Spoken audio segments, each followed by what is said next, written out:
Hello everyone. Guys, I cannot even begin to tell you how blown away I am this morning. How excited I've never been so excited to make a video before. This is the most excited I've ever been. Just unbelievable. This guy here, Isaac Newton, just a genius, and he knew there was stuff in the Bible that could be interpreted just by his intuition. He knew it. And there was stuff in the Bible that he could not appreciate because it was a man before his time. There was stuff in the Bible we can only interpret according to our modern science because the Bible seems to be based partly on scientific books from the pre-flood era, whatever flood means.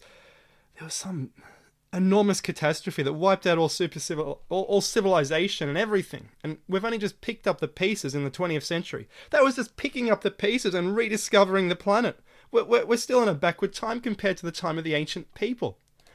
And one of the proof positives, we're going to get to the proof positive because this video is about Adam's rib. And the story, if you really interpret the story, it can only be interpreted through modern science, and you'll see why. Now, in the story, the Lord God takes a rib from Adam, and he produces Eve. The implication is that woman will have one more rib, and this has always been an assumption, but it's not true. So the rib story doesn't work. It doesn't work at all. So what are they talking about? Now, stem cells are actually from the bone marrow. So you need a bone. So the story does make sense. If you want to clone someone, if you want to clone a human, you would look in the bone marrow for stem cells. And here's the very peculiar thing about ribs. There are 12 going that way, but these are actually separate bones from these. So there are actually 24 ribs. 24 ribs. And they're paired up. And just look at them. They're long and linear and they loop. They loop. So here's one loop. And here's another. And here's like another one. So there's one looping that way. And there's one looping that way. And they're pairs. And if you stack them together. See, there's 24 of them. Now, if you stack them together, what would they look like? Wouldn't they look like chromosomes? What is it that woman has that man also has but is missing one? Basically part of a chromosome. And these do look like ribs. So these are the X chromosomes that if you put a pair, there are 46, but if you put them together, there are 23 in pairs, which are called autosomes. And if you take a bit of this one away, you have something that looks like a Y, so that's the Y chromosome, which is not shown here. So if you take away one rib, you also have 23. So is this what's going on? You know, the stem cells are from the bone marrow. And because people in the Bronze Age didn't have microscopes, didn't have anything, didn't know what DNA was, didn't have any conception of this, it was basically the Stone Age. Let's face it was the Stone Age. They had no way of telling this story, but they wanted to tell it. But they didn't have the words for it, the understanding. So they translated it as best they could.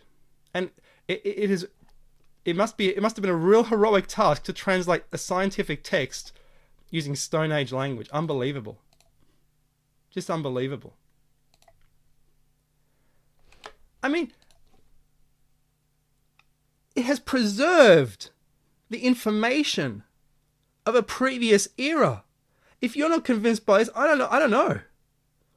This is blowing me away right now. And of course the whole Garden of Eden. Was there really a Garden of Eden, say tens of thousands of years ago, where everything was perfect and the world was perfect? I don't think so. This was all a setup. They put a few cloned humans here and they told this story and they wanted to see what they would do. They wanted to see how they would survive. This was a huge experiment. And the story was circulated, and eventually they thought, okay, these must have been the first two, so we'll put them in the book of Genesis. And then over time, people couldn't understand. They cut out irrelevant details, and it became a very short book. So who's the culprit? The culprit must be the priests of Heliopolis, because this is where the world civilization ended in the West. The great super-civilization ended right here. Because these people realized they were the last of their kind. And they built these pyramids as a memento for the future. because they knew, look, all the writing's perishable, everything's perishable, we won't even bother putting writing in here. But they filled it with mathematics. They filled this one with mathematics. That's what the ancient legends tell us. The ancient legends say these were built, the oral legends, to contain all the sciences of the world. And of course the archaeologists are saying, no, they were tombs even though there was no bodies in them. Are we going to believe the archaeologists in the 20th century, or the 19th century, who think that humans have only popped up in the last 6,000 years, like Bishop Ussher says? He says the world was created in 4004 BC. That's what modern archaeology is based on. A 19th century view of the Earth being 6,000 years old.